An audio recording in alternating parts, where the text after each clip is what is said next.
Explain physiochemical parameters related to biological activity includes bioisosterism, role in drug discovery, stereoisomerism, geometrical plus optical, partition coefficients, ionization or protein binding. Physiochemical parameters related to biological activity. Introduction.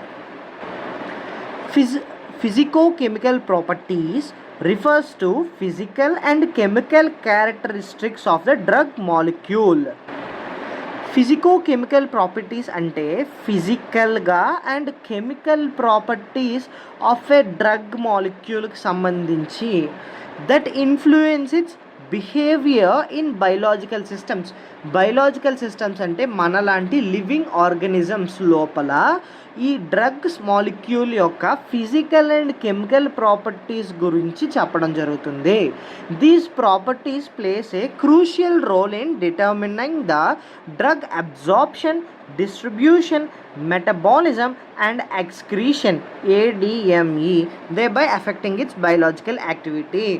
మన బాడీలోకి drug ప్రవేశించినాక అది మన body ఎంత బాగా observe చేసుకుంది, ఏ రకంగా అది distribute అయ్యింది, మెటబాలిజం ఏ రకంగా జరుగుతుంది, ఆ డ్రగ్ మెటబాలిజం అనేది ఏ రకంగా అయ్యింది, అండ్ బయటికి వచ్చేయడం రిమూవింగ్ ఎక్స్క్రీషన్ అనేది ఎంత బాగా అవుతుంది అనేది ఈ physical and chemical properties of a drug మీద డిపెండ్ అయి ఉంటుంది. దాన్నే ఫిజికోకెమికల్ పారామీటర్స్ ఆర్ ప్రాపర్టీస్ అని అంటాం. దాంట్లో ఫస్ట్ది bioisosterism, role in drug discovery.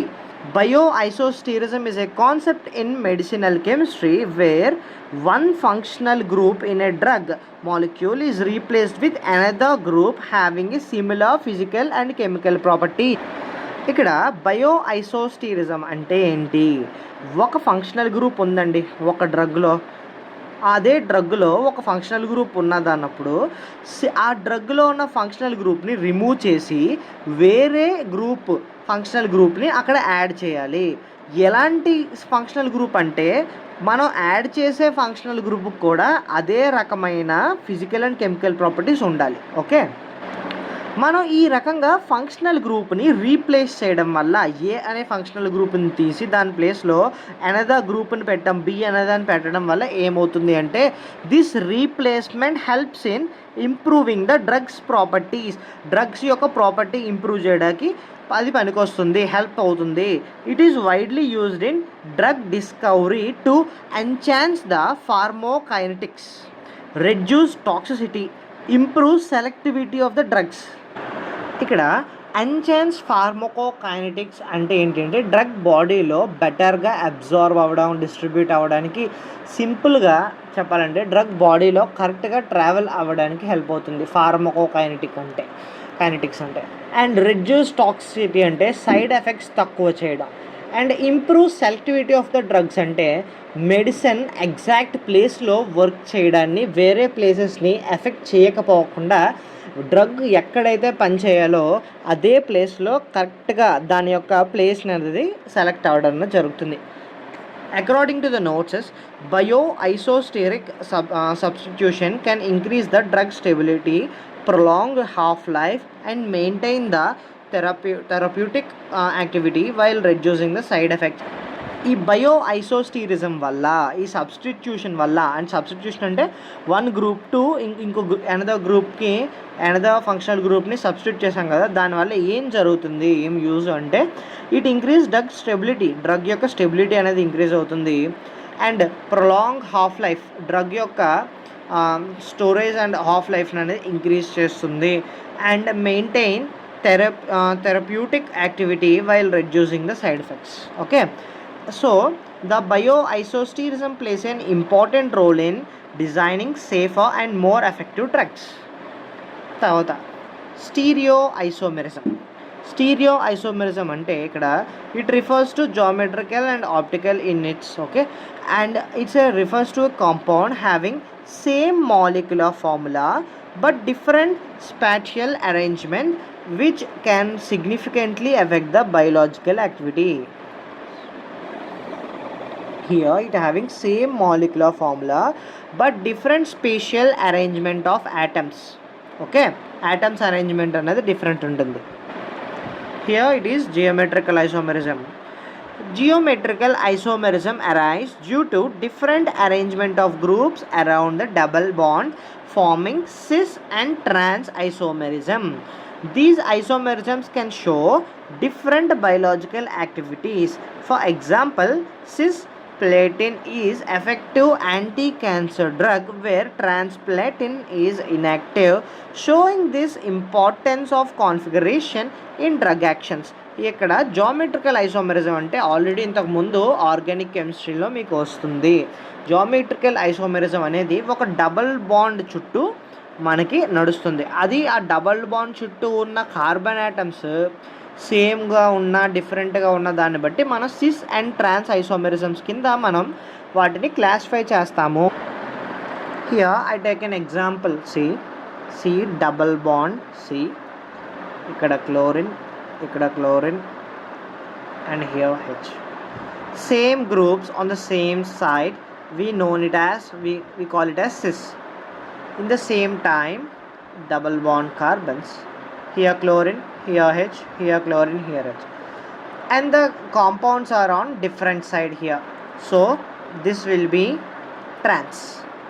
Okay, so ఆ రకంగా డబల్ బాండ్ చుట్టూ ఉన్న అరేంజ్మెంట్ని మనం formation of different type of elements, same side ఉంటే సిస్ అంటాం అండ్ ఆపోజిట్ సైడ్ ఉంటే ట్రాన్స్ అంటాం. అలా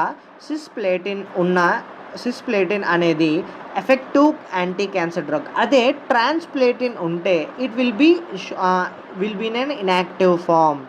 ఇట్ ఈస్ అండ్ ఇంపార్టెంట్ అనమాట జామెట్రికల్ ఐసోమెరిజంలో. ఈ cis phase and trans phase అన్న దాంట్లో సేమ్ సైడ్ ఈ సిమిలర్ కనిపిస్తే it will be cis, different type ఉంటే we call it as a trans. And దాంట్లో సిస్ వైపు ఉంటే కొన్ని యాక్టివ్గా ఉంటాయి, ట్రాన్స్ వైపు ఉంటే కొన్ని ఇన్యాక్టివ్గా ఉంటాయి. దాన్ని బట్టి మనం క్లాసిఫై చేయడం అన్నది జరుగుతుంది.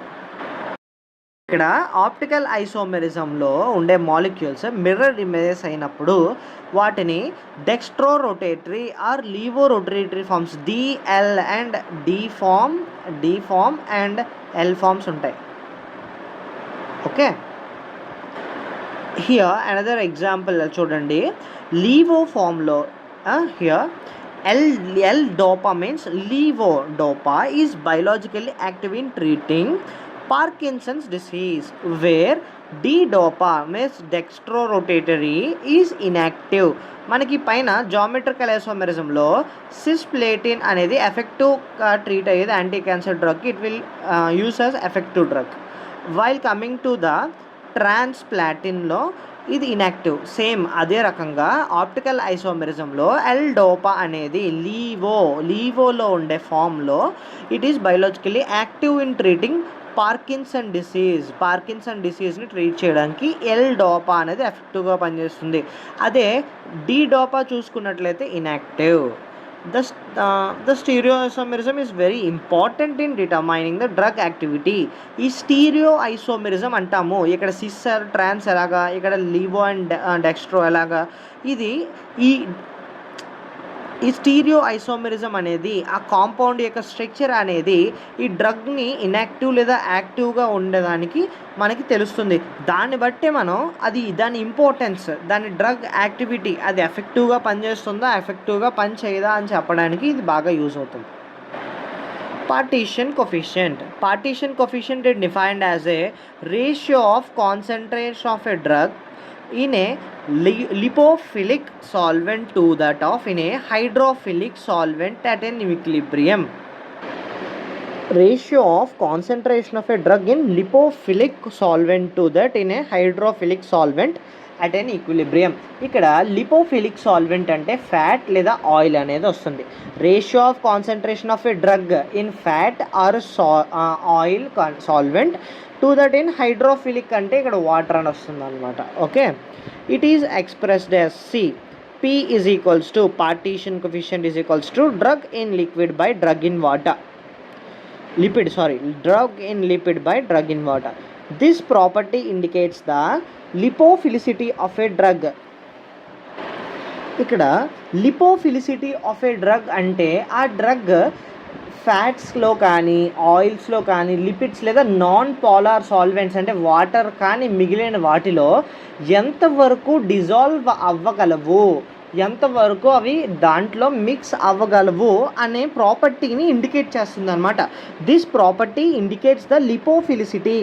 ఈ మనం తీసుకునే డ్రగ్ వాటర్ కానీ మిగిలిన సబ్స్టెన్స్లో, లిపిడ్స్లో ఎంతవరకు అది డిజాల్వ్ అవ్వగలదు అన్న దాన్ని ఇక్కడ మనకి ఇండికేట్ చేస్తుంది. Drugs with higher partition coefficient can easily cross the biological membranes as well as cell membranes, are lipid in nature. High partition coefficient ఉన్నప్పుడు ఆ డ్రగ్ అనేది ఫాస్ట్గా ఈజీగా డిజాల్వ్ అవుతుంది, సెల్ మెంబ్రెయిన్ని ఈజీగా క్రాస్ చేస్తుంది. అదే extremely high lipophilicity may leads to accumulation and toxicity which very low values reduce membrane permeability. అదే వీటికి మరి తక్కువ లిపోఫిలిసిటీ ఉంటే డ్రగ్ బాడీలో అక్యూములేట్ అయ్యి టాక్సిసిటీ అనేది తీసుకొస్తుంది అన్నమాట. హై పార్టీషన్ కొఫిషియంట్ ఉంటే డ్రగ్ ఫ్యాట్లో ఈజీగా డిజాల్వ్ అవుతుంది అని అర్థం. మెంబ్రెయిన్ని ఈజీగా క్రాస్ అనేది చేస్తుంది. అదే తక్కువ లిపోఫిలిసిటీ ఉంటే డ్రగ్ బాడీలో అక్యూములేట్ అయ్యి ఉండిపోతుంది, అది టాక్సిసిటీ అనమాట. Which may leads to accumulation. Extremely high lipophilicity ఉన్నా తక్కువ ఉన్నా ఇట్స్ లీడ్ టు అక్యూములేట్ అంటే ఉండిపోతుంది, అక్యూములేట్ అయ్యి అలా ఉండిపోతుంది, అండ్ టాక్సిసిటీ అనేది ఇంక్రీజ్ అవుతుంది. Which while very low values reduce the membrane పెర్మిబిలిటీ. బాగా తక్కువ వాల్యూస్ ఉన్నప్పుడు మెంబ్రెయిన్ పెర్మిబిలిటీ అన్నది కూడా వెరీ మచ్ లో తగ్గిపోతుంది, లో values. Hence optimal balance of partition coefficient is very essential for proper drug absorption and distribution. Ionization. Ionization refers to the ability of a drug molecule to gain or lose of a proton and form charged ions, which depends on pKa of a drug and pH of the environment. Ionization affects the drug behavior in several ways. First, ability of a drug molecule to gain or lose proton and form charged ions which depends on the pKa of a drug. ఇక్కడ ionisation అంటే మనం ఇంతకు ముందు క్వశ్చన్లో ఏం చెప్పుకున్నాం, అన్అయనైజ్డ్ నుంచి ionised కింద కన్వర్ట్ అవ్వడం జరుగుతుంది. ఎందుకు అంటే అయనైజ్డ్ కింద కన్వర్ట్ అయినప్పుడు ప్లస్ ఆర్ నెగిటివ్ ఛార్జ్ అనేది రావడం జరుగుతుంది. అప్పుడు ఆ డ్రగ్ అనేది వాటర్ సబ్స్టెన్సెస్లో ఈజీగా సాల్యుబుల్ అవుతుందన్నమాట.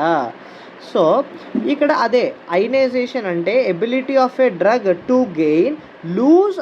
Gain or lose protons and form charged ions. ionized ions, charged ions plus or negative అన్నది ఇక్కడ రావడం జరుగుతుంది. Depends on pKa of a drug and pH of the environment. అది ఎసిడిటీ దాని మీద డిపెండ్. ఇక్కడ పీకేఏ ఆఫ్ ఎ డ్రగ్ అంటే దాని యొక్క ఎసిడిక్ స్ట్రెంగ్త్ అనమాట, acidic strength of the drug, and pH of the environment, దాని ఎన్విరాన్మెంట్ యొక్క పీహెచ్ని బట్టి దానికి lose of protons or gain of protons అన్నది జరుగుతుంది. తర్వాత ionised drugs are more water soluble. అయనైజ్డ్గా ఉన్న drugs are more water soluble, అదే చెప్పుకున్నాం ముందు క్వశ్చన్లో కూడా. Non ionised drugs are more lipid soluble and easily absorbed. అవి ఈజీగా లిపిడ్ సాల్యుబుల్కి బాగా ఎంకరేజ్ అనేది జరుగుతుంది. అదే అయనైజ్డ్ ఉందనుకోండి వాటర్లో సాల్యుబుల్ అవ్వడానికి ఈజీగా ఉంటుంది. Weak acids absorb better in acidic medium. Weak acids అనేవి ఎసిడిక్ మీడియంలో బాగా అబ్జార్బ్ చేయబడతాయి. While weak bases absorb better in basic medium. Weak bases అనేవి బేసిక్ మీడియంలో బాగా అబ్జార్బ్ చేయడం అనేది జరుగుతుంది. The ionization plays a key role in drug absorption, distribution and excretion. ఈ అయనైజేషన్ అంటే ఏంటి అంటే దానికి మన దగ్గర ఉన్న డ్రగ్కి ఆ మాలిక్యూల్కి పాజిటివ్ ఆర్ నెగిటివ్ ఛార్జ్ని ఇవ్వడము. అది దేనికి బాగా హెల్ప్ అవుతుంది అంటే డ్రగ్ అబ్జార్ప్షన్. డ్రగ్ అనేది అబ్జార్బ్ అవ్వడానికి, డిస్ట్రిబ్యూట్ అవ్వడానికి, ఎక్స్క్రీషన్ బయటికి తోసేయడానికి కూడా బాగా హెల్ప్ అవుతుంది. Protein binding refers to ability of a drug to bind with a plasma protein such as albumin in the blood stream. ఒక డ్రగ్ యొక్క ఎబిలిటీ ఏంటి? ప్లాస్మా ప్రోటీన్ లేదా ఒక ఆల్బుమిన్, మన బ్లడ్ స్ట్రీమ్లో ఉండే ఆల్బుమిన్తో బైండ్ అవ్వడం. ఈ డ్రగ్ వెళ్ళి ఏ రకంగా బైండ్ అవుతుంది? దీంట్లో డ్రగ్ ఎగ్జిస్ట్ ఇన్ 2 ఫార్మ్స్, 2 రకాలు, bound form, free form. Bound form అంటే inactive and stored in blood అనమాట. అదే ఫ్రీ ఫామ్ అంటే active, produces pharmacological effects. Okay, only free drug is available for biological actions and protein binding effects. Free ఫామ్లో ఉన్న drug మాత్రమే biological actions అన్నవి చేయడం జరుగుతుంది. అందులో డిఫరెంట్ టైప్స్ అన్నమాట. Drug distribution, duration of actions and drug interaction. ఎలా అంటే ఫ్రీ ఫామ్లో ఉన్న డ్రగ్ మాత్రమే సెల్స్లోకి వెళ్ళగలదు, ఎఫెక్ట్ చూపిస్తుంది, బయలాజికల్ యాక్షన్స్ అనేవి చేస్తుంది. లైక్ డ్రగ్ డిస్ట్రిబ్యూషన్ అంటే ఫ్రీ డ్రగ్ బాడీలో డిఫరెంట్ ప్లేసెస్కి వెళ్ళగలదు. డ్యూరేషన్ ఆఫ్ యాక్షన్ అంటే ప్రోటీన్కి అటాచ్ అయ్యి డ్రగ్ స్లోగా రిలీజ్ అవుతుంది, సో ఎఫెక్ట్ ఎక్కువ టైం ఉంటుంది. అండ్ డ్రగ్ ఇంటరాక్షన్ అంటే 2 డ్రగ్స్ సేమ్ ప్రోటీన్కి కాంపిటీషన్లో అవ్వచ్చు, కానీ అప్పుడు ఒక డ్రగ్ ఫ్రీ అమౌంట్ పెరిగిపోవచ్చు, సైడ్ ఎఫెక్ట్ టాక్సిసిటీ రావచ్చు. ఆ రకంగా డ్రగ్ ఇంటరాక్షన్స్ అనేవి ఉంటాయి. And highly protein bound drugs remains longer in circulation and release slowly. Highly protein bounded drugs remains longer in circulation, ఎక్కువసేపు మన బ్లడ్ సర్క్యులేషన్లో ఉంటాయి, and they will be release slowly.